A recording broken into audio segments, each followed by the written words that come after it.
Voici un TP d'algorithmique et de programmation en Python proposé pour une classe de seconde. Nous allons nous intéresser principalement à la partie graphique, bien sûr, que nous allons composer avec Tix. Nous allons décomposer ce graphique en plusieurs parties. Nous avons l'axe horizontal, avec les valeurs affichées, les flèches en dessous de cet axe et les trois systèmes d'intervalles. Eh bien, voyons tout ceci dans cette séquence.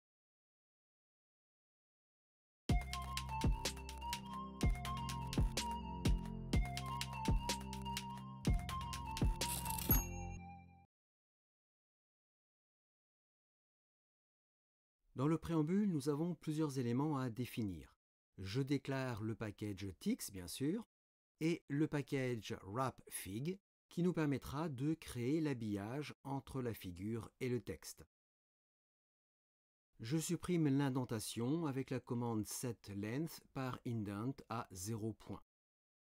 Puis, je crée une commande personnalisée PV pour afficher le point-virgule avec des espaces avant et après, se rapprochant le plus de l'exemple papier.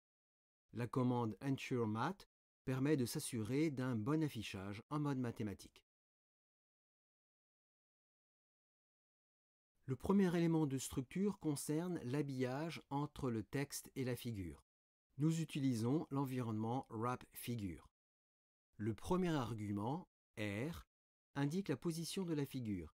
Ici, la figure est placée à droite du texte. R pour right. Nous avons la figure qui est en position droite par rapport au texte. Le deuxième argument, 9,5 cm, indique tout simplement la largeur de la figure. Suite à l'ouverture de cet environnement, j'ai appliqué un décalage vertical de -14 points afin d'aligner correctement la partie supérieure de la figure avec le texte. Puis, nous avons l'ouverture de l'environnement TixPitcher qui permet d'afficher la figure. Après la fermeture de l'environnement wrapFigure, nous avons l'énoncé de l'exercice. Dans cet énoncé, nous avons plusieurs fois la commande personnalisée PV afin d'afficher au mieux les points-virgules dans les modes mathématiques en ligne. Nous l'avons ici, nous l'avons à nouveau là et enfin ici. Cela permet un affichage du point-virgule comme nous l'avons dans le rendu. Abordons maintenant la figure et commençons par l'axe horizontal. L'axe en lui-même est constitué de trois parties. Une partie pleine, une partie en tiret et l'axe se termine avec une flèche. Ces trois parties sont créées avec des valeurs approximatives comme sur la figure initiale. Il n'y a aucune difficulté pour composer ces tracés à l'aide de commande draw. Les valeurs affichées et les points de suspension sont affichés avec des nœuds. À nouveau, rien que du très classique. Voici les commandes pour afficher ces valeurs. Et nous avons ces valeurs dans le graphique. La valeur 1, les 3 points de suspension, racine carrée de 2 et la valeur 2. Sous l'axe horizontal, nous avons 3 flèches arrondies identiques, avec la même annotation, 10 exposant -n. Ces 3 flèches utilisent le style noté P déclaré dans les options de l'environnement TixPitcher. Ces 3 flèches sont positionnées à l'aide d'une boucle for each, utilisant 3 valeurs pour leur position sur l'axe horizontal. Nous avons la variable V qui va utiliser les 3 valeurs 1, 3 et 7 pour le positionnement sur l'axe horizontal. Nous avons ensuite une commande draw qui utilise bien le style P.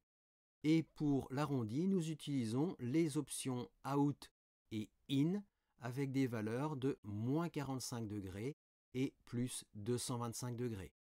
Le nœud qui permet d'afficher la valeur 10 puissance -n est affiché avec un décalage en dessous de 20 points et un décalage à gauche de 5 points. Naturellement, vous indiquez les valeurs que vous souhaitez.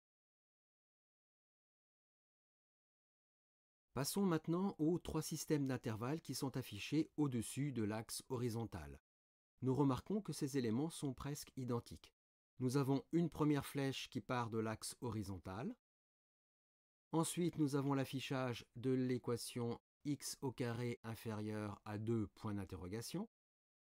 À nouveau, une flèche verticale. Et enfin, pour terminer, nous avons les textes oui ou non.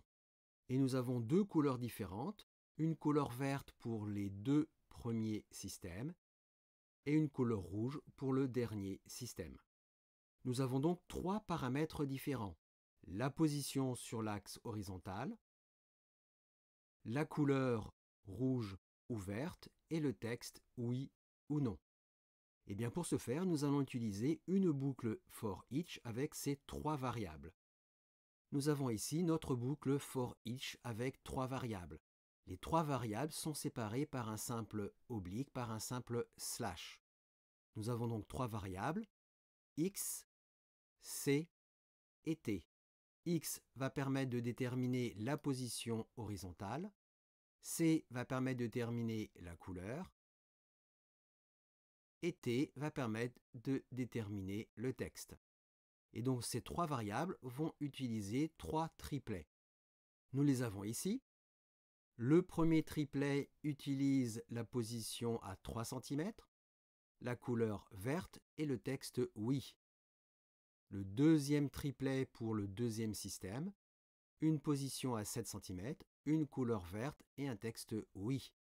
Et enfin, pour le dernier système, une position à 9 cm, une couleur rouge et le texte non. En ce qui concerne les couleurs, ces trois variables utilisent des styles. Nous avons ces deux styles qui sont déterminés dans les options de l'environnement TextPicture. Voici le style V qui utilise une épaisseur très épaisse, une pointe de flèche LaTeX et une couleur verte teal et une police de caractère sans sérif. Même principe pour le deuxième style, le style R, qui utilise la couleur red. Et maintenant, dans notre boucle for each, nous demandons à tracer ces éléments. La première commande draw permet de tracer avec la couleur déterminée, avec la couleur voulue, notre première flèche, avec un nœud qui permet d'afficher l'équation. Cela correspond à ce premier élément, la flèche et le texte. La flèche et le texte, la flèche et le texte. Et enfin, la deuxième commande draw permet de tracer le deuxième élément, c'est-à-dire la flèche et le texte oui ou non. Et là encore, nous avons la détermination de la couleur verte ou rouge. Donc voilà comment sont tracés les trois systèmes d'intervalle et nous avons bien le résultat escompté avec ces trois variables. Donc voilà une technique, parmi d'autres bien sûr, pour composer ce type de figure. Nous avons notamment utilisé des styles et une boucle avec trois variables pour tracer les systèmes des intervalles. Il ne vous reste plus qu'à appliquer ces techniques à vos propres besoins.